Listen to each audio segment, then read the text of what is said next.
Nobody. Thank you, my friend. You got 1 hour.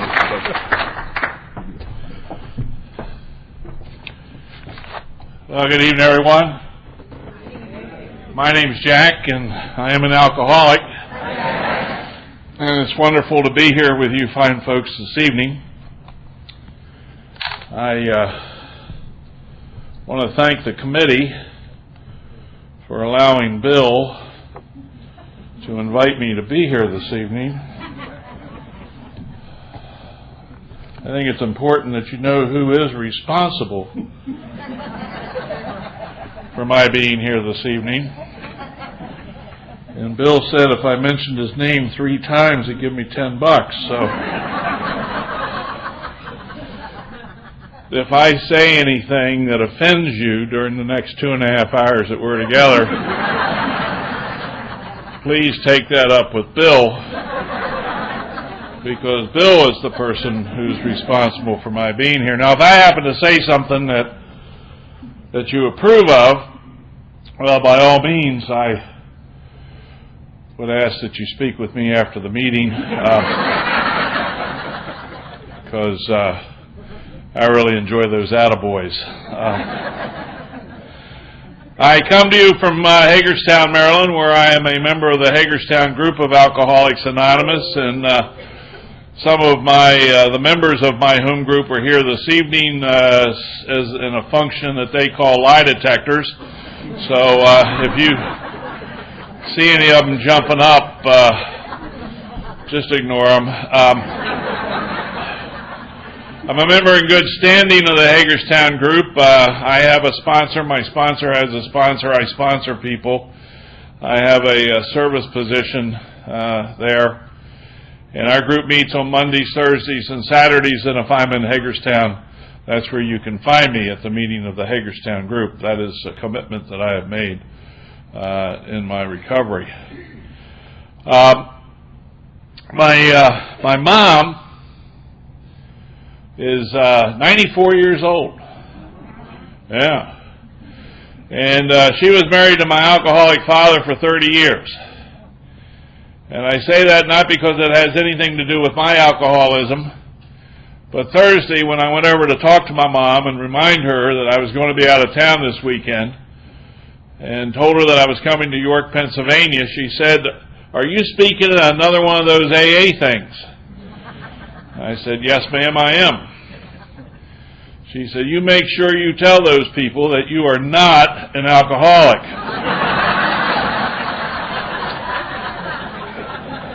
Now, my mom knows what an alcoholic is, and she says I'm not an alcoholic.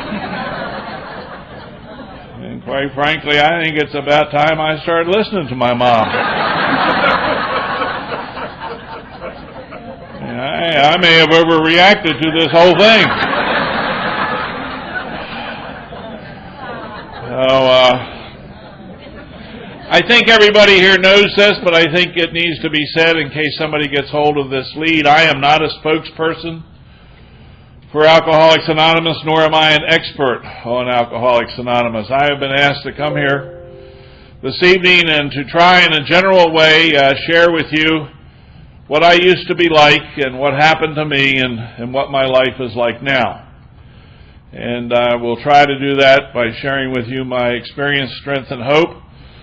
But I have to warn you that it's quite possible that I may share some of my opinion, strength, and hope with you. And if I do that, please take what I say, run it through the big book, and if you can find it in there, you can rely upon it, and if not, forget about it.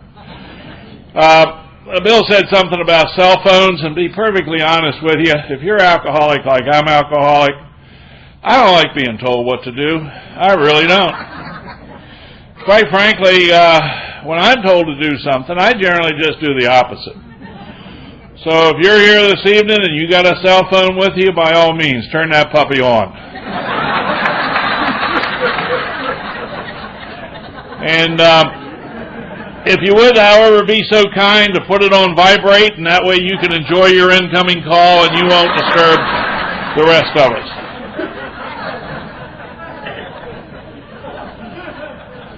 going to put my watch up here, Bill, not because I can see it or pay much attention to it, but I just think it gives hope to the newcomer.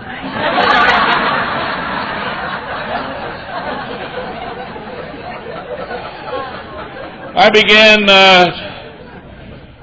to drink when I was about 14 or 15 years old. I'm not quite sure why I waited so long, but I did. And I used to say that drinking never caused me any difficulty. I mean, as soon as I drank, I knew why my father drank. And it was a shame that my dad couldn't control his drinking better than he could, the way I could. But I knew exactly why he drank, because it probably did for me exactly what it did for you. It allowed me to do things which I had never been able to do when not drinking. It allowed me to fit in an environment and a reality in which I felt that I did not fit in. I thought I was apart from. Allowed me to do things in high school like go to dances and talk to girls. Actually dance with girls. I thought I could sing when drinking. These are delusional thoughts that all began early, and as a result of good sponsorship, I have to tell you this evening that I spent 5 years in high school. All right? I used to think it was because I wanted to get a solid academic background before I launched off into the college, and then my fallback position was it was a result of a series of bad breaks and misunderstandings that could have happened to anybody. But now I understand and recognize that it was the drinking, and nothing but the drinking, that caused me to spend 5 years in high school. But when I got out of high school, I went to the community college in Hagerstown. And while working at the community college one summer, or while going to the community college, and I was working at a drugstore in Hagerstown, and one summer my good friend Bill and I decided that we were going to take a road trip, and we were going to drive to California. And so I quit my job at the drugstore, and we got 12 cases of beer and put them in the back of my car. And we each packed an overnight bag, and we had everything you needed to drive to California. But on the day before we were to leave, Bill's father said he couldn't go. And I was crushed. Now, Bill was a stand-up guy, and he did give me his half interest in those 12 cases of beer. And as many of you know, here in York, the state of Maryland has a little place there on our easternmost border that's on the Atlantic Ocean. And there's a resort community there called Ocean City. And so I took my 12 cases of beer and I drove down to Ocean City, where I spent a month living as a bum.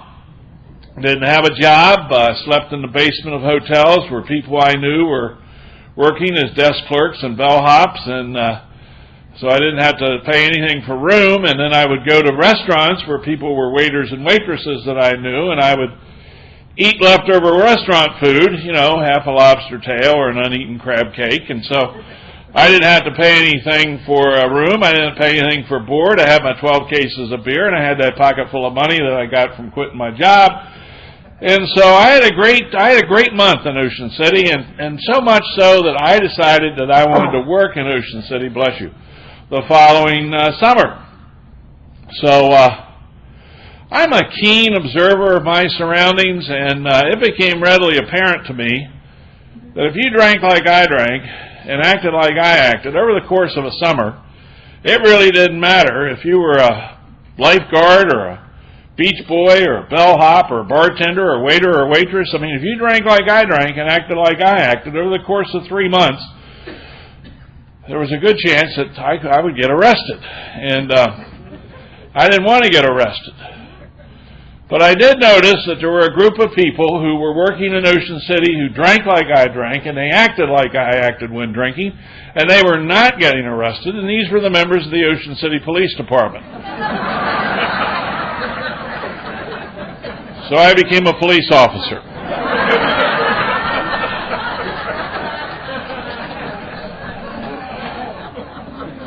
That first summer that I was a police officer, they gave me a boardwalk beat. They put me at 9th Street, which back in those days was a happening place.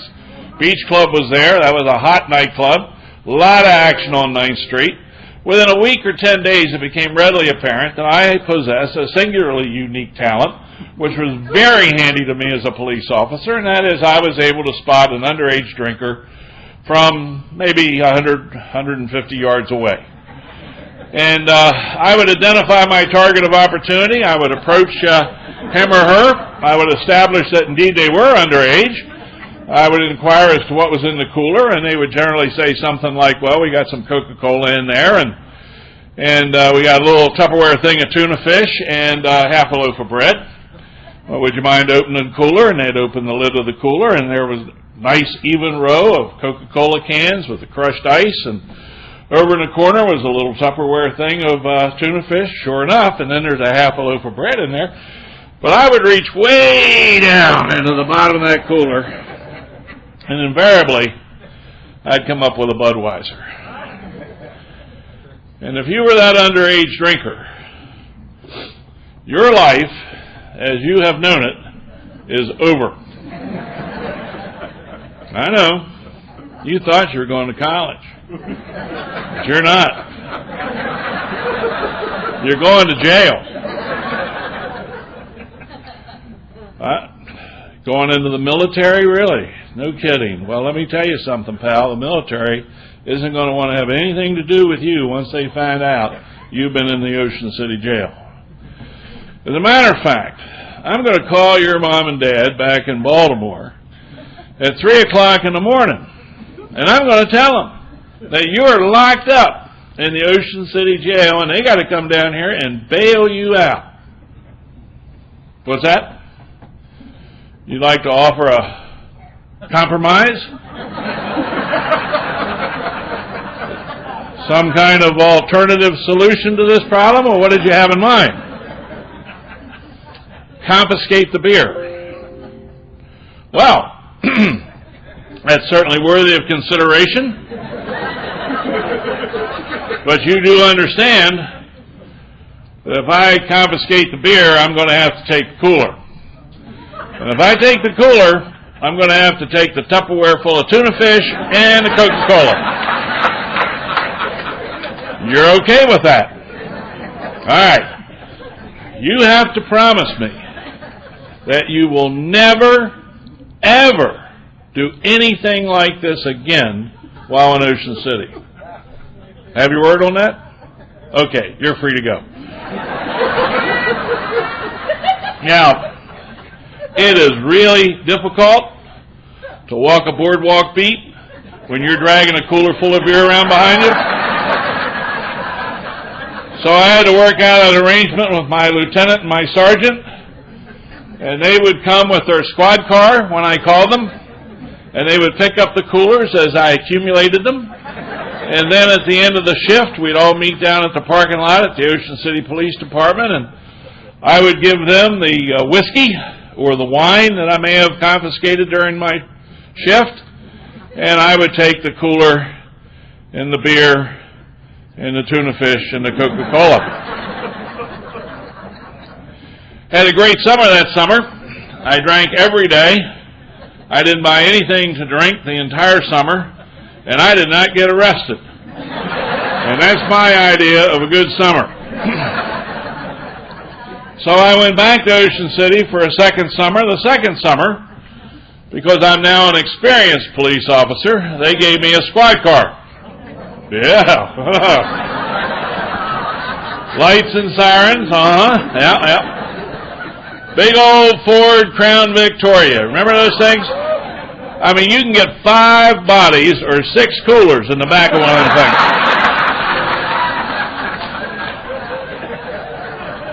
Now, I no longer needed my lieutenant or my sergeant like I had the previous year, but they maintained a close watch over my activities. And I would meet them at the end of every shift, and I would give them the whiskey and the wine, and I took the coolers and the beer. And I had a great summer that summer. I drank every day. I didn't buy anything to drink the entire summer, and I didn't get arrested. And If you would have been coming down to Ocean City that summer, and you were an acquaintance of mine, or you really didn't even have to be an acquaintance of mine. You could be an acquaintance of somebody else who I knew. But if you needed a cooler, I'm your guy. I got coolers up to the ceiling of the back porch. And I got a no-return policy. You just come select the cooler you want. Have a good time, don't get arrested. Went back for a third summer. Now, I'm going to tell you about an incident that changed the entire course of my life. Now, keep in mind I'm a college kid, and I got no idea what I'm going to do when I get out of college. I know what I don't want to do, and that is go to Southeast Asia. So I'm doing a lot of thinking. You know, that's bad for an alcoholic. So I'm down at Ocean City, 3 o'clock in the morning, and I stop a car on the beach highway, weaving back and forth. Guy's obviously drunk. I get him out of the car. I'm writing him up. And he says to me, "You don't know who I am, do you, officer?" I said, "No, I don't." He said, "Well, I am the state's attorney for Worcester County, the county that you're standing in right now." Well, like I said, I'm a college kid. I never heard the term state's attorney before. I had no idea what a state's attorney did. I'd never seen one before. So I said, "Good for you. Sign the ticket." And so he signed the ticket. There was a guy in the car who seemed to be sober, and I let him drive. And they went on their way, and I ended up my shift. I pulled into the parking lot of the Ocean City Police Department at 8 a.m., and there was the chief of police. And he said, "Bring that uniform citation book with you and come on up to my office." Well, these were the first words that the chief had spoken to me all summer. Well, it is a good thing. I'm about to get recognition for a job well done. Long overdue recognition, I might add. So I went up to the chief's office, and I walked into his office, and there, seated on the couch, right inside the door, was the guy I gave the ticket to at 3 o'clock in the morning. And the chief says, "Give me that ticket book." I gave him the ticket book. He flipped it open to the ticket. He hands it to the guy on the couch. The guy on the couch takes out a pen, and he writes across the face of that ticket, "Case dismissed," and signs his name. It was at that moment I decided I wanted to be a lawyer. Because if you drank and drove like I drank and drove, the ability to dismiss traffic tickets with a stroke of a pen was going to come in mighty handy. So I went to law school. Law school interfered with my drinking somewhat because they have a lot of really smart people in law school. I was not one of them. But I got out of law school. While in law school, my wife and I got married, and we went back to Hagerstown, where I grew up, and I began practicing law there, and I'd probably been practicing maybe 6-8 weeks, and I became aware that they were advertising for an assistant state's attorney over at the courthouse. So I went right over. Here I am, answer to your prayers. When would you like me to start? Now, what I'm about to tell you is what I thought I heard them say. Some of you, I think, have experienced this. Things in my life that I thought had been said, turns out they were never said. Things that I thought I saw happen, never happened. I have a problem with perception. I have a hearing problem. I hear things that are never said. But this is what I thought I heard them say. "What? Are you some kind of an idiot? You just got out of law school. You've never been in a courtroom. You've never impaneled a jury. You've never made an opening statement or a closing argument. You've never examined or cross-examined a witness. We don't have any time to train you. Get out of the office.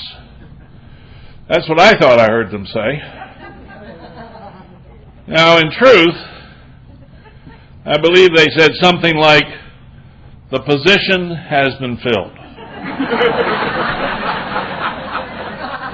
But I heard what I heard, and I was upset. See, I'm a very sensitive person. I don't suffer well. I was wounded. I was angry. I now know that I left there with a resentment. And I think we all know that an alcoholic with a resentment can do quite a lot of damage. Now, back in Maryland, like you do here in Pennsylvania, we elect our prosecutors. And I went out and found a lawyer who wanted to be state's attorney. I ran his campaign for state's attorney. He got elected state's attorney, and he made me deputy state's attorney. Now, when you get to be deputy state's attorney, they give you a badge. And they give you a badge case. In that badge case, they got this clear plastic window where you put your driver's license. So when they pull you over and they say license and registration, you show them your badge case. They don't look at your driver's license. They look at the badge. Oh, the badge officer? Deputy State's Attorney, Washington County. I may have had 4 or 5. Yes, sir. Yes, sir. 2 or 3 miles, I'll be home. Yeah, I think I can stay on my side of the road for that distance. Yeah. Yeah. Well, no, sir, I am not upset with you for stopping me. No, sir, you're just doing your job. Yes, sir. Well, thank you so much, officer. And I want you to know that I very much appreciate the professional courtesy which you're extending to me. And you have a nice night. Thank you, sir. Yes, goodbye. Now, some of you may be getting a little insight into why I've never been arrested or been to jail. But it gets better. My boss, the state's attorney, was going to be appointed circuit court judge by the governor. And if he got appointed circuit court judge, I'm going to get appointed state's attorney.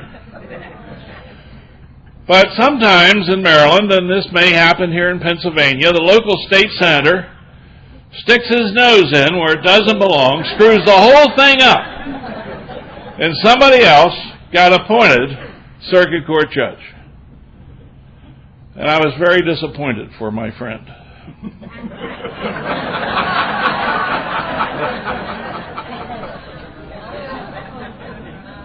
But I was some kind of upset that I didn't get to be state's attorney. I may not be much, but I'm all I think about. And one night while having some adult beverages with some like-minded individuals, it was determined that something had to be done about that state senator. He shouldn't be allowed to get away with a thing like that, and somebody ought to run against him.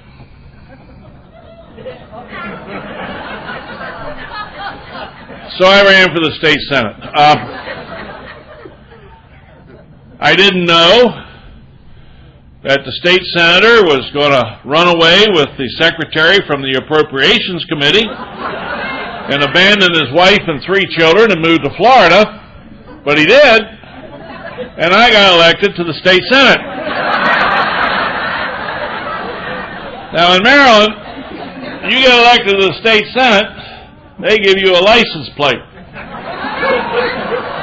And that license plate says, State Senator. Now these license plates are an aid to efficient law enforcement. Because when they come up behind you on the interstate, and they got those overheads going on, and they get up close enough to see that license plate, they turn those overheads out. Come up alongside of you, they turn that interior dome light on, and they toot. Beep, beep. Hi, Senator. Hi, Trooper. Hold it down, Senator. Okay, Trooper. And that way, you don't have a lot of members of the Maryland State Police tied up alongside of the highway with members of the General Assembly when they could be out arresting real crooks. And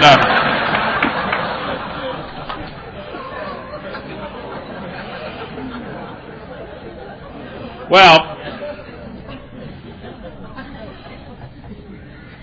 I'm drinking alcoholically all through this. I love to drink. I love everything about drinking. I love the ambiance of drinking. I love bar drinking. I love neon lights. I love the way the light reflects off of the back bar mirror and reflects through the various shaped bottles and the colors, the browns, the tans, the clears, the greens, the yellows. I love peanut shells. I love sawdust on the floor. I love the smell of stale beer and urine. I love the glassware. You know those tall, slender glasses that you see this time of the year for those Tom Collins? You know? The little short, squat glasses for old fashions. The stemware, the fluted martini glass. I mean, where do you find olives like that but in the gin martini? At one time, I had a love affair with a gin martini. But I have to report to you this evening that I had a very bad gin experience. And even to this day, it is hard for me to go into a pine forest.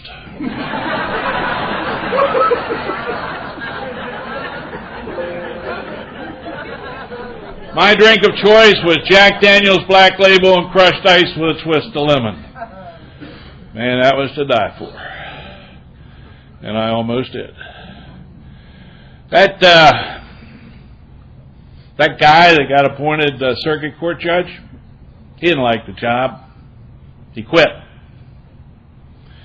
So I went down to see the governor. I'm the state senator. I'd like you to appoint my friend, the state's attorney. I'd like you to appoint him circuit court judge. He said, can't do that, Senator. Too much adverse publicity associated with that last judicial appointment up there in Hagerstown. I cannot and will not appoint your friend. However, if you'd like to be circuit court judge, I'll appoint you. Well, in Maryland, it's a 15-year term, and there are only 2 of us in the community, so it doesn't come around all that often. So I became a circuit court judge. Scary, isn't it? Yeah.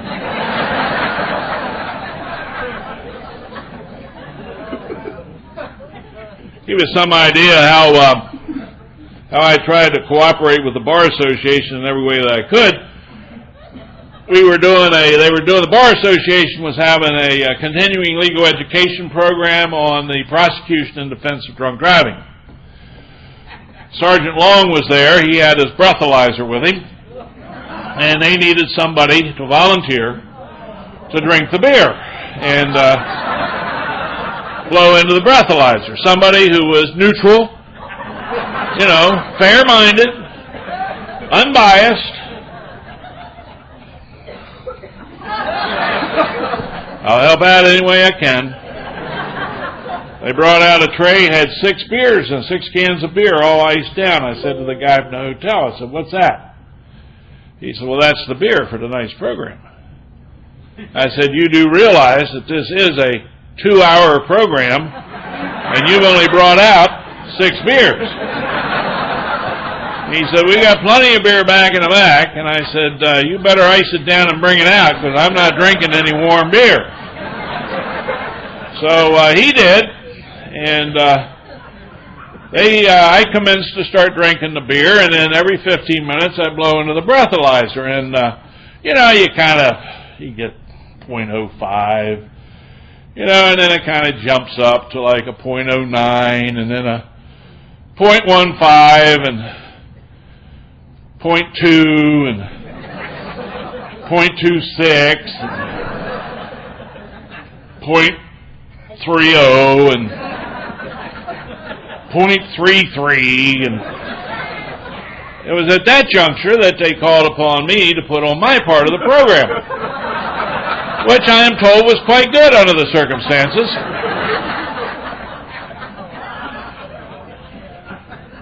And after the program was over, I said to the guy who was the chairman, I said, "Who's going to drive me home?" He said, "What do you mean?" And I said, "Well, I just blew a .33 in Sergeant Long's breathalyzer. I can't go out and get in my car." He said, "Well, we never thought of that." Lawyers. So, tell you what. I said, why don't I go into the hotel bar? And I'll have a few drinks in there, and when Sergeant Long's all packed up and gone, you can come get me. And so I did, and after 3 or 4 drinks, they came in and got me and told me the sergeant was gone. And so I went down to the Broad Axe and had a couple drinks down there, one of my favorite places. And then after the Broad Axe, I went over to the cellar door and had 2 or 3 drinks over there, just a little nightcap. And then I drove home. And that's just an evening of social drinking for the judge. On April the 7th, 1982, a local lawyer and myself had decided we were going to go out and get drunk. I told my wife we were going out to dinner. But he and I, we knew we were going out to get drunk. This was not one of those occasions when I allowed myself to be negligently overserved. Our intention was to get knee-walking, snot-flying drunk. And we did. And we ended up in a local honky-tonk there in Hagerstown. And had I known that this was going to be my last drink of beverage alcohol, I want to assure all of you that I would have ordered something else. And believe me, if I had any inkling whatsoever that I was going to be asked to come to York, Pennsylvania, and to speak to you fine folks about my last drink of beverage alcohol, I would have definitely ordered something else. Because as you're about to hear,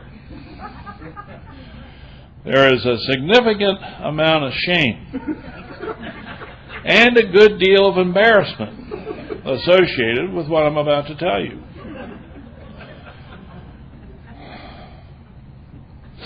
My last drink of beverage alcohol was Tia Maria.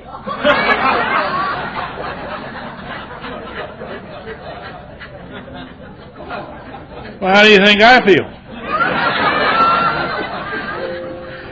And I can tell from some of the facial expressions on you folks that you don't have any idea what Tia Maria is. You never had Tia Maria in your life. Well, if you're in this room tonight and you're sober, you don't want to know what Tia Maria tastes like. And if you're planning on going back out, go back out for something else, because you're going to be really disappointed if you think, well, I'm going to get me some of that Tia Maria. Believe me. Well, my wife's a school teacher. She's an elementary school teacher. I think elementary school children probably in Hagerstown are very much like elementary school children here. They're just germ encrusted. And those little kids, they go to school, and those germs jump off of those little kids onto the teacher. And the teacher comes home, and those germs jump off onto the teacher's spouse. And the next morning I woke up, I had flu. Can you believe it? Flu. Just like that. Them pesky little kids had done it to me again. But we go to work. We don't want to miss work. We miss work. Somebody might say that our drinking is interfering with our work. Well, I don't miss work. Flu or no flu. That was Thursday. Friday was Good Friday. Courthouse was closed. Now I've got that upset stomach thing that frequently accompanies flu. I mean, it was not good. By Saturday, I had developed that lower tract of stress that you frequently experience when you got flu. And if you got that lower tract of stress thing going on, with that upset stomach thing going on, that's going to hone your decision making down to a very fine edge. Because I didn't know whether to sit or kneel or sit. And on one occasion, I made the wrong decision. And if my wife were here, you could talk to her about that. She was here the last time I was here. 4 or 5 of you wanted to talk to her about that.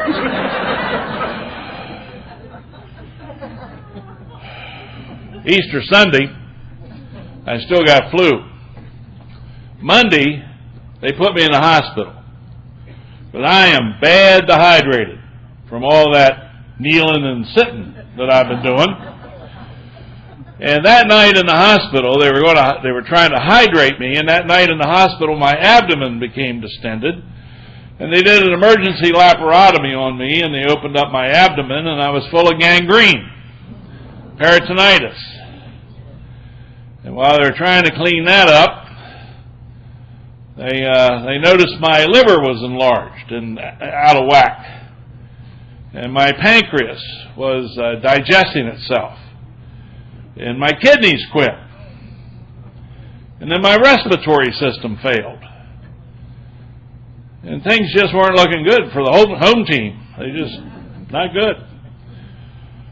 I was in intensive care in the Hagerstown Hospital for 3 weeks. They got me off the respirator, but the rest of my physical condition continued to deteriorate. And so they made a decision to send me to Johns Hopkins in Baltimore. And I told my wife they were sending me down there to die. That they didn't think there was anything could be done for me down there, but they're going to send me down there anyway. I'm glad they didn't tell me that. I'd have found that discouraging. See, I knew people who had been to the Hagerstown Hospital and they had died. And all the people I knew went to Johns Hopkins, they lived. So I was feeling pretty good about going to Johns Hopkins. So I got down to Johns Hopkins, and for 2 weeks they did everything down there but hang me by my thumbs. And my belly button birthday is May the 14th. And on May the 13th, the 2 learned physicians who were in charge of my case came to my room, and before they could get a word out of their mouth, I told them, I can't take it anymore. I can't take it anymore. You've got to give me a day of rest. They said, well, Judge, that's why we're here. I mean, we've done everything that we know to do. We have presented your case to the internal medicine department here at Hopkins. We cannot even get a majority vote on what's wrong with you. We've done everything that we know to do, and we're here to tell you we're not doing anything tomorrow. And so I turned 40 in the Johns Hopkins Hospital. 2 weeks later, on May 28th, I was discharged from the Johns Hopkins Hospital. My kidney function returned. My liver came back to within normal limits. My pancreas stopped digesting myself. But if you're in a hospital for 7 weeks like that, they like to have a little chat with you before you go home about the do's and don'ts. What they don't want you to do so you don't come back. But if you've got an undiagnosed illness, they don't know what to tell you. And in my case, they told me, Judge, we suggest you don't get it again because it's likely to kill you, whatever it was. Now, I have always maintained that it's much better to survive an undiagnosed illness than to die of a known cause. I mean, that's the way I thought about it then, that's the way I feel about it tonight. I was almost out of that doctor's office when he said, "Judge, could we ask you one more question?" "Certainly." "Do you drink?"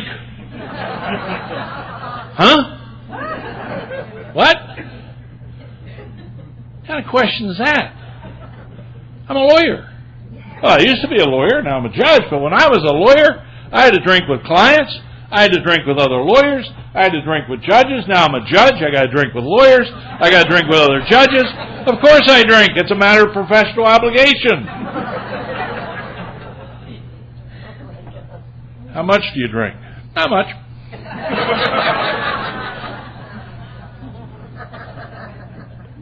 "Why do you ask?" "Well, you've got 3 very delicate body organs involved. We don't know what would happen to your kidneys if you took a drink of alcohol. Nothing destroys the liver like alcohol. We don't know if you have any permanent damage to your liver or not. Too soon to tell. And then there's the pancreas, and alcohol just destroys the pancreas. And so we just think you should not drink for a while." "How long?" Important question. "A year." Whew. A year? Woo. Well, I haven't had a drink since April the 7th, and this is May 28th. I think I can do that. Sure. They said, "No, Judge, you don't understand. This is Memorial Day weekend. We want you to not drink for 1 year from June the 1st. Now, I know there are people in this audience who have already discerned the injustice that these 2 doctors were trying to foist upon me. I was getting no credit for my 7 weeks of continuous sobriety.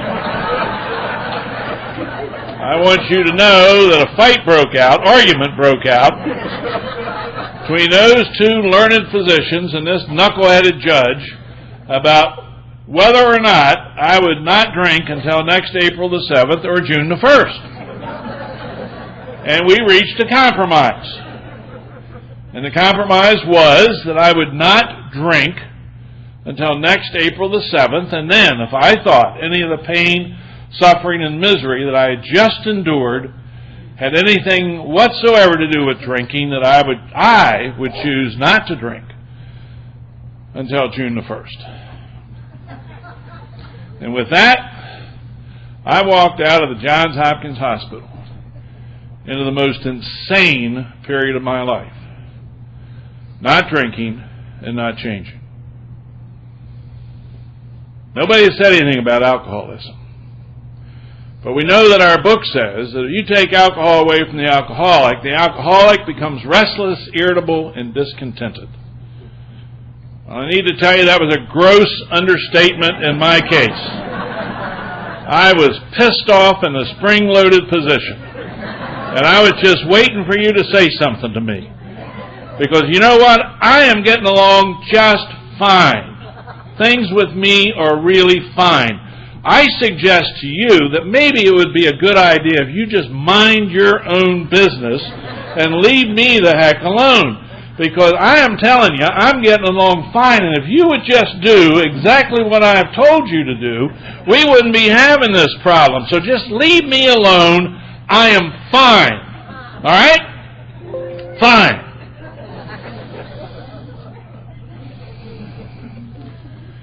How'd you like to add your DUI in front of me on Monday morning, Bill? Huh?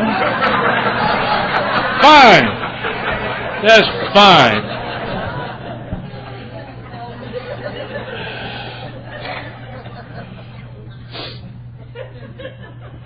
My alcoholic father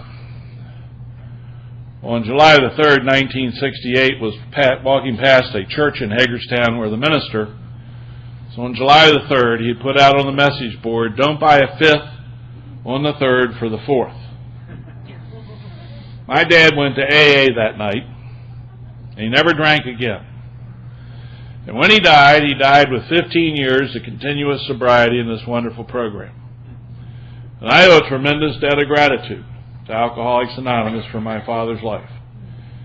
He lost everything of value, materially, and those things which were priceless. He lost a business that he had spent almost 30 years building from scratch. He lost that 30-year marriage to my mom. He lost the respect of his son, me, and my younger sister, his only daughter. When she got married, he was not invited to the wedding because she was afraid that he would come drunk, and he was not asked to give her away. I gave her away. And he lost everything. And Alcoholics Anonymous gave him back the stuff that's priceless. Gave him back his self-esteem. He became a person of integrity. The person that God had always created him to be. And I carry his 15-year chip with me, along with my chip. And I hope that in some small way that I can pay back to Alcoholics Anonymous a little bit on the debt which is owed for my father's life. Two guys in Hagerstown, Bob and Ken, active members of Alcoholics Anonymous, are watching me die of untreated alcoholism. Not drinking and not changing. Not drinking and not changing is a little bit like don't drink and go to meetings. And I sure hope you folks here in York, Pennsylvania do not say anything remotely close to that to people who come to Alcoholics Anonymous, because you tell somebody don't drink and go to meetings, you're going to kill somebody. You're going to kill a lot of somebodies.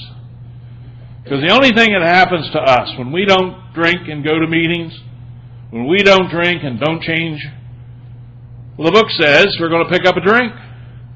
Slow suicide. And I suspect there are many people in this room who have sworn off drinking, just like I swore off drinking. It's easy to quit drinking. I've done it hundreds of times. Sometimes I did it on Saturday morning and I was drinking by noon. Sometimes I lasted several days. One time I went 10 days. I swore I wasn't going to take a drink for 30 days. On the 10th day, it was a Friday. A hard week. Man, I tell you, a drink would take the edge off, you know what I mean? Just one or two. Mellow out. Catch buzz. Yeah, but Jack, you said you weren't going to drink for 30 days. Well, yeah, but it's been 10 days. I think everybody knows if you can go 10 days not drinking, you can go 30 days. Yeah, but Jack, you said you were going to do 30 days. Well, yeah, I might have said that. But I've had a bad week here. I mean, I've earned a drink. I deserve a drink. It's my God-given right to drink. Who made up this stupid rule anyway? Well, you did, Jack. Well, then we're going to change the rules. 10 days. You go 10 days without a drink, we're going to drink. That's what we do. Slow suicide. Or in my case, knowing that I could never drink again, I started contemplating driving into bridge abutments. Some of us go out windows or we hang ourselves. The sheriff in our community had shot himself to death in the basement of the courthouse. My office was on the top floor of the courthouse. I thought if I shot myself on the top floor of the courthouse, it would add symmetry to the building. You think that's funny? You're sick. You too.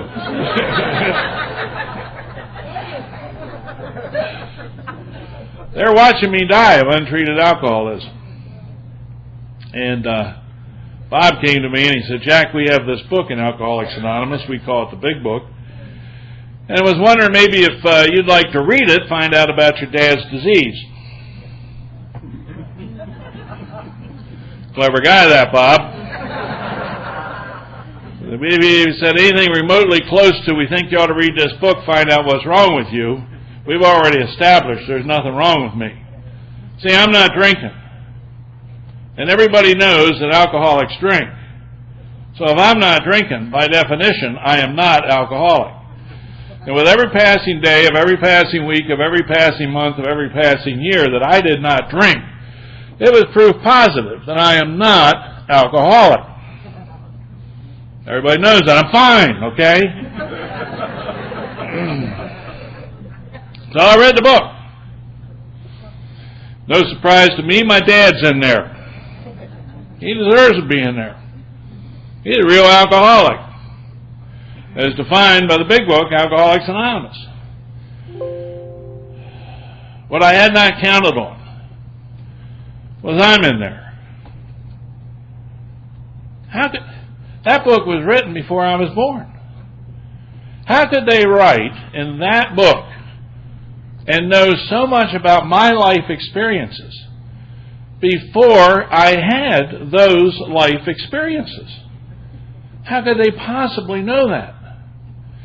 So I went back to Bob and Ken, and I said to them that I was willing to acknowledge that there was a possibility, a remote possibility, but a possibility nonetheless, that I may have contracted a very mild case of alcoholism.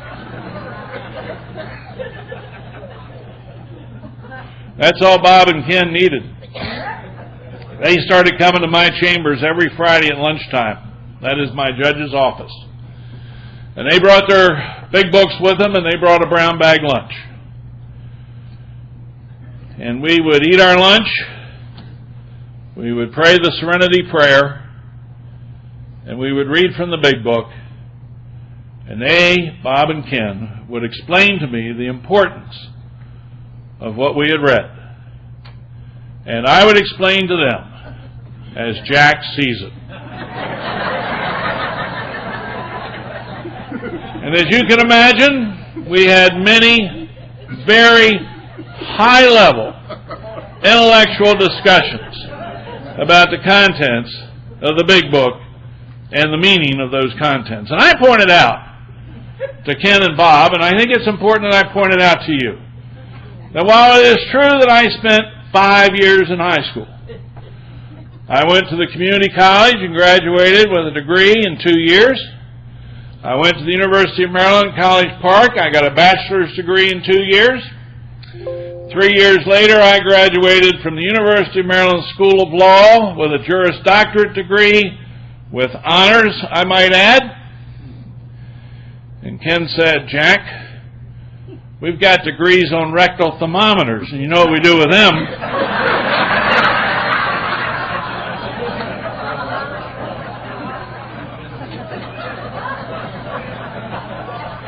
They're in my office. I said that in my office. I'd never heard that before. I've heard a lot since I've been in AA, but I never heard it before. You see, Bob and Ken, they were willing to risk offending me because they knew that I'd been offended before, and they knew I'd get over being offended. And they were willing to risk angering me. They knew I'd been angry before, I'd get over being angry. But they knew I was dying of untreated alcoholism. And if something didn't change, and it didn't change soon, there'd be no coming back from that. They knew something that I didn't know. And they knew that I didn't know what it was that they knew that I didn't know. But they also knew that if I knew that they knew something that I didn't know, the mere fact that I knew that they knew something I didn't know, that fact would make me angry just knowing that they knew something. I didn't know what it was that they knew that I didn't know. But they knew what it was that they knew that I didn't know what it was that they knew. But they knew that if they were consistent and persistent in coming to my office and presenting to me the program of recovery of Alcoholics Anonymous, they believed and had faith that someday, possibly someday, I would come to know what it was that they knew that I didn't know. And when I found out what it was that they knew that I didn't know, that I didn't know that they knew what it was I didn't know, that I would no longer be angry knowing that they knew something that I didn't know, because then I would know what they knew that I didn't know. Because in AA, you know when you know that you know, and not a moment before.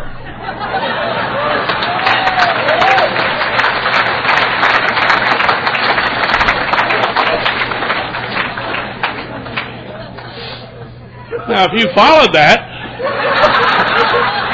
you're in the right place.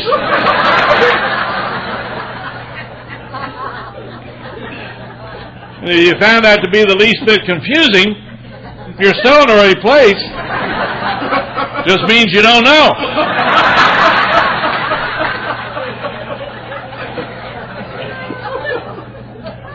On December 22nd, 1989, it was Friday before Christmas. The courthouse was closed. Ken and Bob and I could not meet in the courthouse for our Big Book lunch, but we had lunch together in celebration of Christmas, and we went our separate ways. Now, when I was drinking, my wife and I separated on 3 separate occasions, and there were women involved. And after I stopped drinking, and before I did anything other than stopping drinking, my wife and I were separated on 3 separate occasions, and there were women involved. I think that is pretty conclusive evidence that drinking had nothing to do with any of those 6 separations. But alcoholism had everything to do with all 6 of those separations, and we had no idea. And on this occasion, December 22nd, 1989, we were separated. And I was living in an apartment, and so when Bob and Ken and I split up, I went back to the apartment. Somebody had put not somebody, I mean the postman had put a package against my door, a Hickory Farms package, one of those things you see at Christmas. Somebody had sent the judge a sausage or a cheese log. It's kind of nice. I think I'll go in. Maybe I'll have a little snack and get the answers off my answering machine. And so I went in and trying to figure out how to open this box, and I see where it's taped shut. And I got my car keys out and I slit that tape, and I'm listening to the answers on the answering machine. I lift the lid of the box. Oh!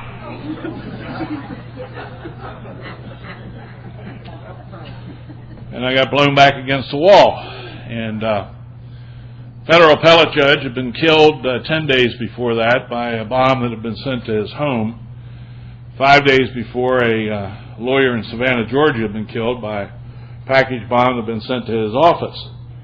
And I could smell the gunpowder, and I knew I'd opened a bomb. There was a fire. Tried to put it out, couldn't. Went out in the hallway, pulled the fire alarm. Neighbor came, said he had a fire extinguisher. I went back into the apartment, went back to another telephone where I went to call 911, and when I went to push the buttons on the phone, I discovered a part of my right hand had been blown away. And then when I hung the phone up, it felt like somebody was pulling my trousers off my hips, and I looked down at the floor, and I was standing in a puddle of blood that was just getting bigger and bigger and bigger as I looked at it.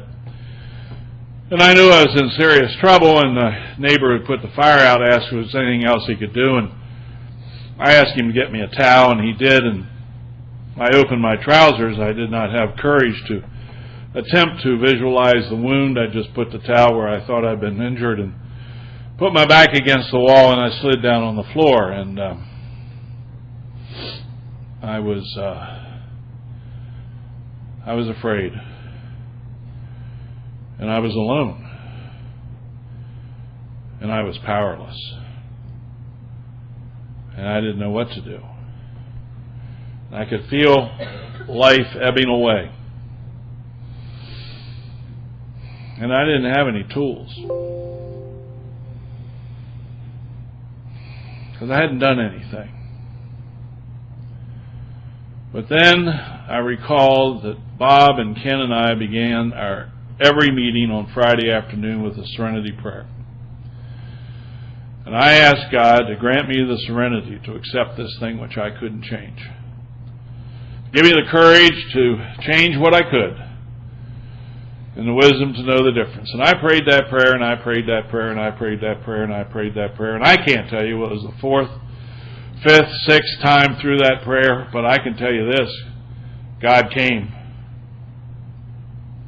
God came. And I experienced a sense of peace and well-being, the likes of which I have never experienced before in my life, nor have I experienced it since. I didn't know if I was going to live or die on that floor, but I knew that if I died on that floor and I never saw my wife and our 3 children again, it'd be all right. Whatever happens, it'll be all right. And the police, fire, and rescue people burst through the door of my apartment, and both my eardrums had been blown out, and they were trying to talk to me, and I was having trouble hearing what they were saying. And as soon as I tried to communicate with them, a tremendous wave of fear swept upon me, and I told them, you guys do whatever you have to do, and I'm going to go back to doing what I was doing. And as soon as I returned to the serenity prayer, that sense of peace and well-being returned. And they cut all my clothes off of me with the exception of my red and green Christmas socks, and they put me on a board, and they strapped me to a gurney, and they carried me down 3 flights of steps, and they stuffed me in an ambulance. And our local TV station was Johnny on the Spot, and they got a picture of my red and green Christmas socks sticking out the rear of that ambulance. And they took me off to the hospital, and those socks went round the world on CNN, and I went to the hospital for surgery. And they couldn't find my wife, and they couldn't find my girlfriend, but they found my sponsor, Ken. And they let him come back where I was being prepared for surgery. And he held my hand, and he prayed for me, and we prayed together. And they took me up to surgery. And I don't know how shrapnel knows to stop passing through flesh. I can only tell you what they told me, and that was they removed a rather significant piece of shrapnel, not resting against, but in close proximity to my femoral artery. And if my femoral artery had been nicked, you'd have a different speaker here tonight for sure. And they took me up to a recovery room, and when I came out from under the anesthesia, there at the foot of my bed was my sponsor, Bob. And let me say this, it's good to have a sponsor. Sponsors see things differently. They have a different take on things. And it's really good to have a sponsor. I noticed Bob was smiling. I said, Bob, I noticed you're smiling. What are you smiling about? He said, well, nothing really, Jack. He said, I just think it must be wonderful to know that you can't be harmed. It can't be harmed, Bob. Said somebody just tried to kill me. He said, oh, yeah, I know. He says, I understand that package you opened contained 4 pipe bombs. 1 pipe bomb is more than adequate to kill a human being, Jack. 2 pipe bombs, that's a little redundant. 3 pipe bombs, that's around the bend. 4 pipe bombs, Jack, I'd say you've made somebody really very angry. He said, in point of fact, man has done his very best to kill you, Jack. And the only explanation of your survival is the grace of God. It's good to have a sponsor. I wouldn't have come up with that in a million years. No way. He said, God has spared you for a purpose, Jack. God has work for you. Really, Bob? What kind of work does God have for me? Oh, he said, Jack, I wouldn't be so presumptuous as to even guess at what God's will is for you in that area. He says, I do know this for a fact, that it's God's will for you to be a sober member of Alcoholics Anonymous. And that means you're going to have to pray that 3rd step prayer with either Ken or with me. Do that 4th step inventory. Do a 5th step with me or with Ken. Make that 6th step decision. Pray that 7th step prayer. Make that 8th step list. Begin making those 9th step amends so you can live in 10, 11, and 12 and fit yourself to be of maximum service to God and to your fellow man. Good to have a sponsor. I wouldn't have come up with that either. Not my idea of a good time.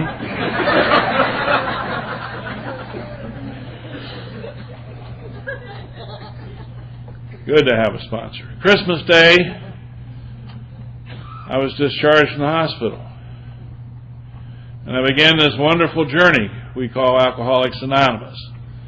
A design for living that really works. My design for living was not working. I had a whole warehouse full of evidence. No matter if I was drinking or not drinking, my design for living was not working. Christmas 1989 was the best Christmas I'd ever had. Christmas 1990, my wife and I reconciled.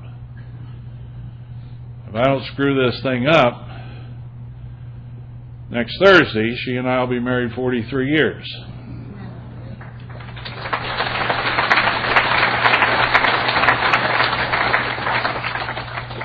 If she were here tonight, you'd probably want to give her a chip for that.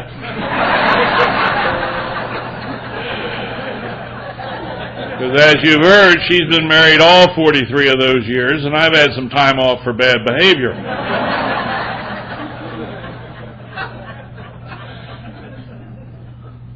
I had this attitude towards God. The book says some of us bristled with antagonism towards God, and I had this attitude. And Bob said to me, "Jack, what is your understanding of God?" And I said, "Bob, I understand God to be an old guy with long hair and a beard. He's sitting on a throne. He's wearing an ermine robe, and he's got a clipboard and a Sharpie, and he's making black marks against my name. And before that time I was 14 years old, there were so many black marks that I wasn't ever going to get back to even, let alone get ahead. He's a wrathful, punishing, vengeful God." He said, "Well, what kind of God would you like?" I said, "I'd like to have a loving, caring, forgiving, gracious God who wants only the best for me." He said, "Well, Jack," he says, "you can have that God." He said, how old were you when you were praying those prayers?" I said, "I was 14. Praying that my dad would stop drinking." He said, "Well, how old were you when he stopped drinking?" I said, "I was 26. He says, 12 years. He said, "You got any idea what 12 years means to infinite God?" Good to have a sponsor. I never thought about that. And never thought about that. He says, "Jack, 12 years. 12 years is a nanosecond. It's an infinitesimal period of time. You got pretty quick service. I'm not sure what your complaint is." Good to have a sponsor. I'd never come up with that. If you're here tonight and you don't have a sponsor, this room is full of people who are eminently qualified to be your sponsor. Maybe you've been here a while and you had a sponsor. Maybe your sponsor moved away, or you've grown apart, or maybe they passed on, and you're doing that "I sponsor myself," the ism of alcoholism. I don't mean to be rude or unkind, but if you're doing that "I sponsor myself" thing, you got an idiot for a sponsor. Get a sponsor. We're not asking you to get married. We're just asking you to get a sponsor. Somebody who's been down the path ahead of me, who can take my hand and point out the pitfalls. Help me through the rough spots. Explain to me that I'm not the only person who thinks like I think. There's something wrong with my thinking. Big Book says if drinking was our problem, we'd just quit drinking and that'd be the end of it. Problem for the alcoholic centers in the mind. Simply how I think is my problem. S-H-I-T. Simply how I think is my problem. We've got this pamphlet here. You know, up at General Services, they're always asking for recommendations and suggestions. This pamphlet's called Is AA for you? And I've written some suggestions and sent them off to General Services. See if this resonates with you. Have you ever tried to stop thinking for a week or so and only lasted for a couple of days? Do you wish people would mind their own business about your thinking and stop telling you what to do? Do you envy people who can think without getting into trouble?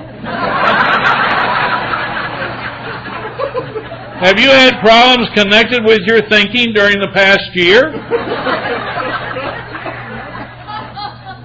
Has your thinking caused trouble at home?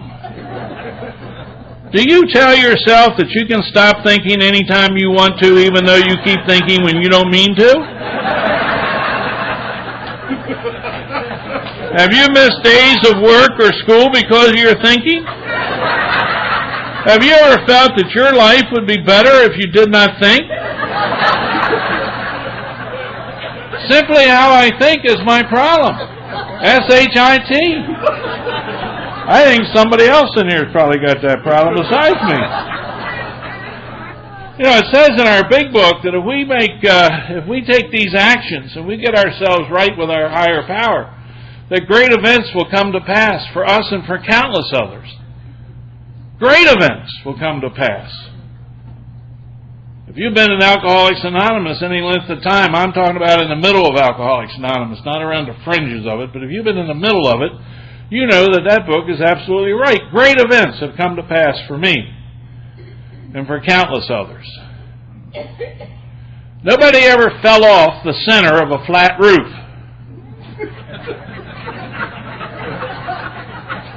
They fall off the edges. If you get right in the center of Alcoholics Anonymous, you're going to be just fine. You hang around the edges, bad things are going to happen.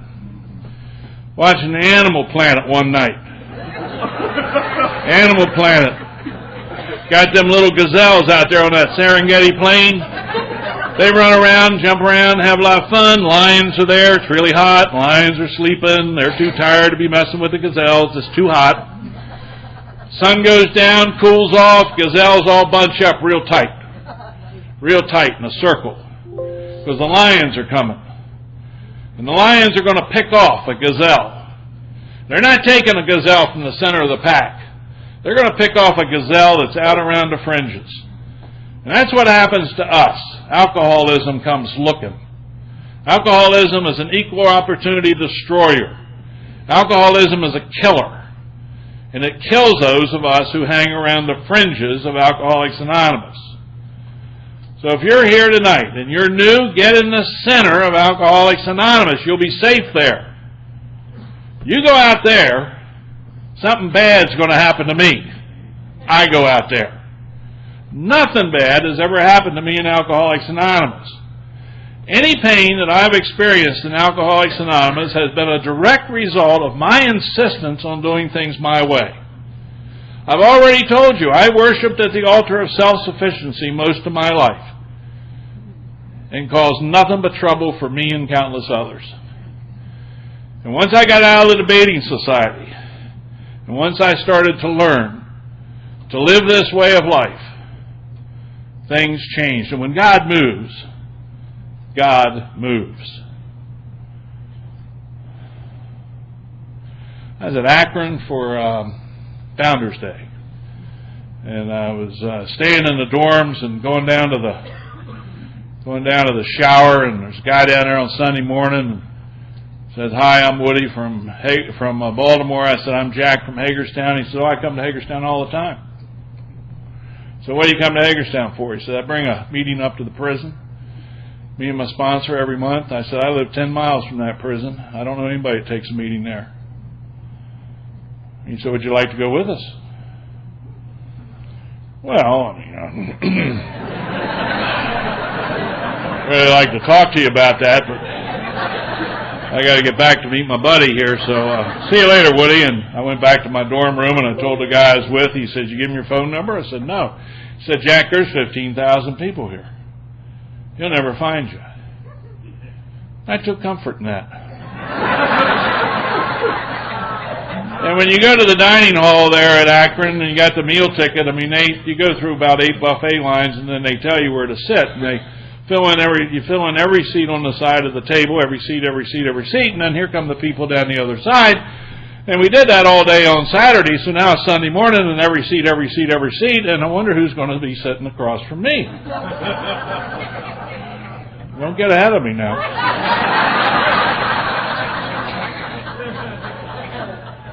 Yeah, you're right. I mean, right there. Woody, right there. Not over here, not over there. Right there. And he says, that's him. That's the guy who wants to take meetings into prisons. Well, that's the last thing in the world that I want to do as a retired circuit court judge. I fill those prisons up with people. I don't want to go in there. But that's what Alcoholics Anonymous is all about. Doing stuff I don't want to do. So I get stuff that I've never had. Ken said, Jack, you do what you do, you get what you get. You want something you've never had, you got to do something you've never done. You keep doing what you've always done, you'll get what you've always gotten. So I started taking meetings into prisons. Unbelievable experience. Just incredible. Great events will come to pass for you and countless others. Well, Bill's down there. He's telling me my time's running out. Reggie hadn't thrown anything at me yet, so I know I got a minute. Members, I view, hope you all have a copy of this pamphlet. If you don't have a copy of this pamphlet, get a copy of this pamphlet. Greatest piece of literature in Alcoholics Anonymous outside of the big book. That's my opinion. If you've read this pamphlet, you have an opinion. If you have not read this pamphlet, you don't have an opinion. So why don't you just get the pamphlet and read it so you'll have an opinion. But here's what it says at the very end. It says on Sunday, in the churches of many of us, if we read that portion of the Gospel of Matthew which recounts the time when John the Baptist was languishing in the prison of Herod, and hearing of the works of his cousin Jesus, he sent 2 of his disciples to say to him, Art thou he who is to come, or shall we look for another? And Christ did what he so often did. He did not answer them directly, but wanted John to decide for himself. And so he said to the disciples, Go and report to John what you have heard and what you have seen. The blind see, the lame walk, the lepers are cleansed, the deaf hear, the dead rise, the poor have the gospel preached to them. Back in my childhood catechism days, I was taught that the poor in this instance did not mean only the poor in a material sense, but also meant the poor in spirit. Those who burn with an inner hunger and an inner thirst, and that the word gospel meant quite literally the good news. A number of years ago, 2 men, Ken and Bob, working singularly and together, maneuvered me into Alcoholics Anonymous. If they were here tonight and they said to me, Tell us, Jack, what did you find? I would say to them what I now say to you. I can tell you only what I have heard and seen. It seems the blind do see, the lame do walk, the lepers are cleansed, the deaf hear, the dead rise, and over again in the middle of the longest day or the darkest night, the poor in spirit have the good news told to them. God grant that it may always be so. My name is Jack. I am an alcoholic. My sobriety date is April the 7th, 1982. As our good friend Ed was so fond of saying, I love each and every one of you, and there's nothing you can do about it. Thanks for letting me share.